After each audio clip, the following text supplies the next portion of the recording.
टीका केलेली आहे ती चुकीच्या पद्धतीने टीका केलेली आहे. जे काल त्यांनी म्हटलं की बेळंकीमध्ये 30 बेडचं आरोग्य दवाखाना हा मंजूर झाला आणि हे आमदारांनी मंजूर केलं. कोण मंजूर केलं, काय मंजूर केलं ह्याच्याशी आमच्या शिवसेनेच्या कोणत्याही नेत्यांना किंवा कार्यकर्त्यांना पडलेलं नाही.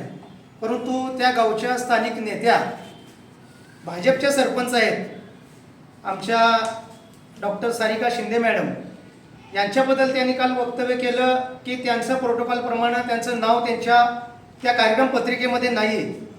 प्रामुख्यानं मला असं म्हणायचं आहे की मिरजमध्ये एखादं शासकीय दवाखाना असेल किंवा इमारत असेल तर शासनाच्या योजनेतून उभा केलं आणि त्या कार्यक्रमपत्रामध्ये विद्यमान आमदाराचं नाव नसेल तर त्यांना चालेल का?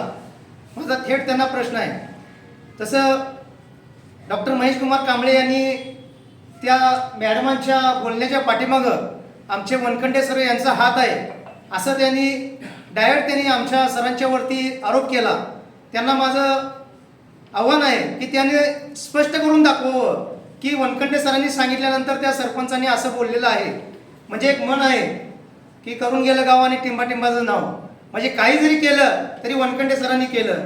उद्या मिरजेच्या आमदारांना मंत्रिपद मिळालं तर वनखंडे सरांनी केलं असं म्हणावं, असं पण मी डॉक्टरांना विनंती करतो. डॉक्टरांच्यावरती जी आमची बेडकची कमान झाली, विश्वरत्न डॉक्टर बाबासाहेब आंबेडकरांची जी कमान आम्ही उभी करण्यासाठी त्या गावासाठी संघर्ष केला आणि संघर्ष करत असताना डॉक्टर महेश कुमार कांबळे होते, आमचे देंडे साहेब होते एरडोलीचे, सलगरचे आमचे कांबळे साहेब होते, एरडोलीचे आमचे सरपंच देंडे साहेब सचिन कांबळे साहेब होते. सर्वजण आम्ही एकत्र येऊन ती कमान उभी करण्यासाठी प्रयत्न केला होता. परंतु त्या कमानीचा रोष डॉक्टर महेश कांबळे यांच्यावरती आमदारांनी धरला आणि त्यांच्यावरती 376 सारखे खोटे गुन्हे त्यामध्ये त्यांना अडकवलं. त्या गुन्ह्यामध्ये अडकवल्यानंतर त्यांच्या वडिलांचं निधन झालं. निधन झाल्यानंतर अंत्यसंस्कारला सुद्धा त्यांना येऊ दिलं नाही.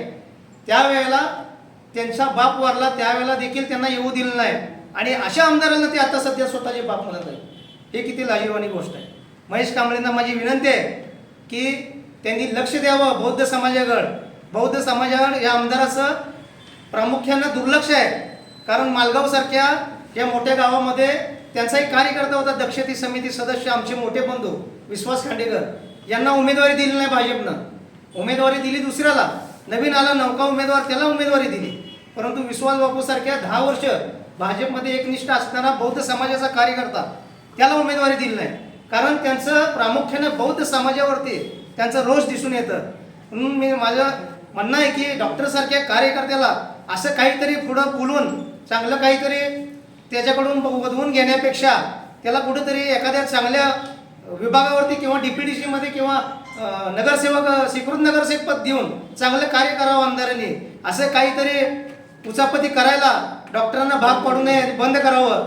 कारण आमच्या नेत्याने कोणालाही कोणत्याही पद्धतीचं कोणाला शिकवणं आणि सांगणं याच्या पलीकडं जाऊन काम करणारी शिवसेना ही आमची काम करत असते.